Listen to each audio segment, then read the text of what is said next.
kesempatan siang hari ini Satreskrim Polres Blora akan melakukan rilis terkait dengan dugaan tindak pidana kekerasan seksual terhadap anak sesuai dengan Undang-Undang Nomor 12 Tahun 2022. Jadi yang diduga pelaku berinisial Z, ya. Jadi kami tidak akan menyebutkan nama asli baik itu yang diduga pelaku maupun korban, karena ini untuk menjaga pribadi seseorang, dan kami yakin rekan-rekan media sudah tahu itu.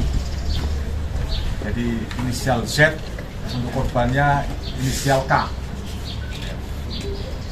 Jadi berawal dari antara korban dengan yang diduga pelaku ini sudah kenal lama, karena antara yang diduga sebagai guru mengaji, yang korbannya adalah salah satu muridnya, itu berlangsung sudah beberapa kali, dan korbannya pun tidak hanya satu, sekitar 2-3 anak bawah umur dan di bawah umur.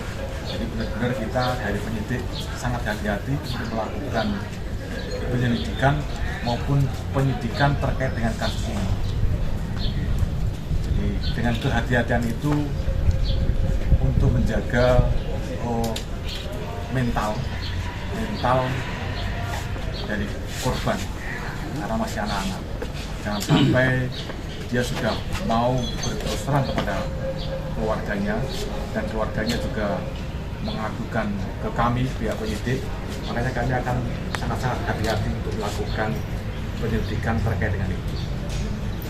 Jadi harapan kami dengan adanya terungkapnya kasus ini kepada masyarakat khususnya di Blora dan umumnya di wilayah Jawa Tengah untuk lebih hati-hati terhadap orang-orang yang notabene bahwa yang bersangkutan adalah sebagai guru. Tidak menutup kemungkinan itu terjadi kepada siapapun. Pas kebetulan yang diduga pelakunya adalah guru ngaji. Jadi kita tidak menjustis bahwa semua berbuat seperti itu, tidak. Ini hanya orang per orang, ya, hanya orang per orang. Jadi itu kami tekankan, itu hanya orang per orang.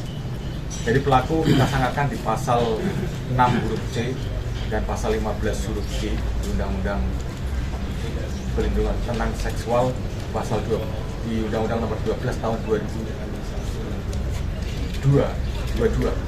Jadi ancamannya maksimal 12 tahun. Ancamannya maksimal 12 tahun. Jadi berawal dari sering bertemunya, dimintai tolong untuk memijit, ya, untuk memijit. Akhirnya si yang diduga pelaku ini karena mungkin punya kelainan, jadi nanti pun kami dari penyidik akan melakukan pemeriksaan terhadap psikiater, melakukan pemeriksaan terhadap jiwa kejiwaan dari yang diduga pelaku ini. Jadi kami sekali lagi sangat hati-hati untuk menyampaikan ini kepada rekan-rekan media, karena jangan sampai nanti korban yang sudah memberikan keterangan terang kepada kami akhirnya ketahuan yang kasihan masa depannya nanti. Jadi merasa tertekan, merasa takut, merasa cemas, galau dan lain sebagainya karena pula dari orang yang menjadi panutannya itu. Begitu yang sudah sampaikan. Dari keterangan pelaku sudah berapa lama sejak kelainan ini? Kalau terkait dengan itu, kita sebagai penyidik terkait dengan sangkaan pasal yang disangkakan.